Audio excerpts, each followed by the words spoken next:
ഇപ്പോൾ നമ്മുടെ ആളുകൾക്കുള്ളിൽ സുപരിചിതമായ ഒരു അസറ്റ് ക്ലാസ്സാണ് ഡിജിറ്റൽ ഗോൾഡ്. പല മൊബൈൽ ആപ്പുകളിലും നമുക്ക് ഡിജിറ്റൽ ഗോൾഡ് വളരെ ഈസിയായി നമുക്ക് ബൈ ചെയ്യാൻ സാധിക്കും.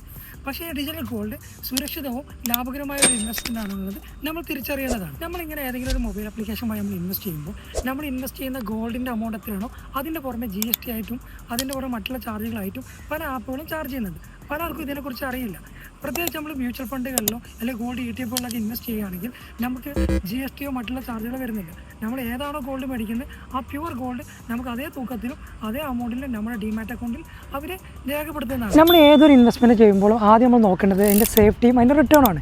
ഡിജിറ്റൽ ഗോൾഡ് നോക്കുകയാണെങ്കിൽ മറ്റുള്ള ഡിജിറ്റൽ ETF-കളോ പോലെയോ അല്ലെങ്കിൽ സോവറിൻ ഗോൾഡ് പോലെയോ നമുക്കൊരു സേഫ്റ്റിയോ റിട്ടേണോ ഇതിൽ വരുന്നില്ല. പ്രത്യേകിച്ച് ഡിജിറ്റൽ ഗോൾഡുകളും സോവറിൻ ഗോൾഡ് ബോണ്ടും ഒന്നല്ലേ RBI അണ്ടറിലോ സെബിൻ്റെ അണ്ടറിലാണ് വരുന്നത്. നമ്മൾ ഡിജിറ്റൽ ഗോൾഡ് ഇൻവെസ്റ്റ് ചെയ്യുമ്പോൾ വളരെ ഈസി പ്രോസസ്സിലൂടെ അഥവാ ഒരു മൊബൈൽ ആപ്പ് പോയി വളരെ പെട്ടെന്ന് തന്നെ നമുക്ക് ഇതിൻ്റെ പ്രോസസ്സിങ് നമുക്ക് ചെയ്യാൻ സാധിക്കും. ഗോൾഡ് ETF-കളോ അല്ലെങ്കിൽ ഗോൾഡ് മ്യൂച്വൽ ഫണ്ടുകൾ ഇൻവെസ്റ്റ് ചെയ്യുമ്പോൾ നമുക്ക് ആദ്യം ഡിമാറ്റ് അക്കൗണ്ട് ഓപ്പൺ ചെയ്യണം. അതിൻ്റെ പ്രോസസ്സുകളെല്ലാം കംപ്ലീറ്റ് ചെയ്തുകൊണ്ട് മാത്രമേ ചെയ്യാൻ സാധിക്കൂ. ഈ ഈസി പ്രോസസ്സ് കണ്ടുകൊണ്ടാണ് പല ആളുകളും ഡിജിറ്റൽ ഗോൾഡ് ഇൻവെസ്റ്റ് ചെയ്യുന്നത്. പക്ഷേ നമ്മൾ എപ്പോഴും നോക്കേണ്ടത് ഇതിൻ്റെ സേഫ്റ്റിയും ഇതിൻ്റെ റിട്ടേണുമാണ്. ഇനി നിങ്ങൾ ഫ്യൂച്ചറിൽ ഒരു ഡിജിറ്റൽ ഗോൾഡ് ഇൻവെസ്റ്റ് ചെയ്യാൻ പോകുമ്പോൾ പ്രത്യേകിച്ച് നിങ്ങൾ ഈ കാര്യങ്ങളെല്ലാം ശ്രദ്ധിച്ചുകൊണ്ട് വേണം മുന്നോട്ട് പോകേണ്ടത്.